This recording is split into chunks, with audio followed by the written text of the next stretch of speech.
Morning সবাইকে। শীত কেমন পড়েছে, সবাই কেমন এনজয় করছে শীতটা? আমাদের এখানে কিন্তু ভীষণ শীত।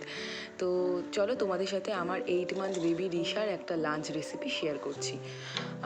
অনেক বাচ্চাদেরই অনেক রকমের সমস্যা থাকে সলিড ফুড ইন্ট্রোডিউস করার সময়। মারা অনেক রকমই সমস্যায় পড়ে যে বাচ্চারা শক্ত খাবার খেতে চায় না। আমি বলবো যে বাচ্চাদেরকে প্রথম থেকেই কোনো পেস্ট বা ছাঁকনিতে ছেঁকে খাবার খাওয়াবেন না। এটা আমার মা সাজেশন। আমার মা বলে যে বাচ্চাদেরকে সবসময় আমরা যেগুলো খাচ্ছি সেখান থেকে একটু নরম খাবার তুলে খাওয়ানোর চেষ্টা করবে, তাহলে ওদেরকে সব রকম মানে সবজি বা সব রকম জিনিসই খাওয়ানো যায় আর ওদের একরকম খাবার দাবার হয়ে যায় না। কারণ আমরা তো আর রোজ রোজ একই রকম খাবার খাই না, তখন ওদের টেস্টটা ডেভেলপ করে খুব তাড়াতাড়ি ওদের কি আর সলিড ফুডে মানে হ্যাবিট হয়ে যায়। তো আজকে দেখলেই ব্রকলি, গাজর আর বিনস দিয়ে ডাল আর চাল দিয়ে আমি একটা খিচুড়ি বানালাম। এবার বলবে যে আমি আলাদা করে কেন বানিয়ে তোমাদের দেখালাম, কারণ সেই দিনকে আমি রিশাকে প্রথম ব্রকলি দিয়েছিলাম।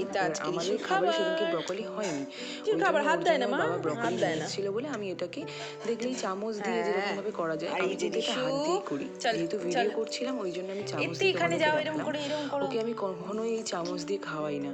তো ইদানিং 2-3 দিন হয়েছে আমি স্টার্ট করেছি, তার কারণ হচ্ছে মানে আমি দেখতে চাইছিলাম ও চামচে খেতে পারে কি না।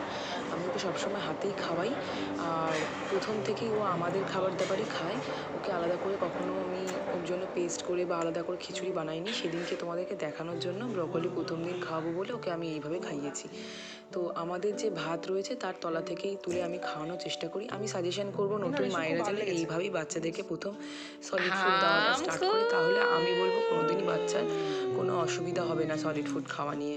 মানে যে বাচ্চারা অনেক সময় শক্ত খাবার মাড়িতে চেবাতে পারে না, এটা ভুল ধারণা যে ওদের দাঁত ওঠেনি বলে ওরা খেতে পারবে না। হ্যাঁ, আমি বলবো অনেক অনেক করে একসঙ্গে দেবেন না, অল্প অল্প করে দেবেন। আর আপনার হাতে একটু মানে পেস্ট করে নেওয়ার মতো হাতেই যতটুকু করা যায় ততটুকুই করবেন। তাহলে কি হবে, ও প্রথম একটু রিজেক্ট করলেও লাস্টের দিকে কিন্তু বুঝে যাবে যে হ্যাঁ এরকমভাবেই খেতে হয়। কিন্তু আপনি যদি প্রথম থেকেই পেস্ট দিতে শুরু করেন, সেকেন্ড টাইম ও আর পেস্ট ছাড়া খেতে চাইবে না। তার কারণ ভাববে কি যে মুখে লাগছে, কড়কড়ে লাগছে, তখন ও খাবে না। তো রিশাকে সবসময় আমরা যখন খেতে বসি তখন ওকে খাওয়াই, তার কারণ তাহলে ও বুঝতে পারবে যে আমরা কি খাচ্ছি, ও কি খাচ্ছে, ওটা ওর হ্যাবিট, আমরা যা খাই ও সেটাই খায়। তো আমাদের থালায় খেতে চায় এরকম। এখনও একটু হ্যাবিট হয়ে গেছে আলাদা বাটি বা আলাদা থালাতে দিলে খায়। তো আমি সাজেশন দেবো এইভাবেই বাচ্চাদেরকে খাওয়ান, তাহলে কোনো সলিড ফুডে কোনো প্রবলেম হবে না। যদি আমার রিশার এরকম আরও লাঞ্চ ডিনার রেসিপি আপনারা দেখতে চান, অনেক রকমের নতুন স্যারেলাককে খাওয়াই, তাহলে আমার চ্যানেলটা সাবস্ক্রাইব করবেন। Thank you, tata.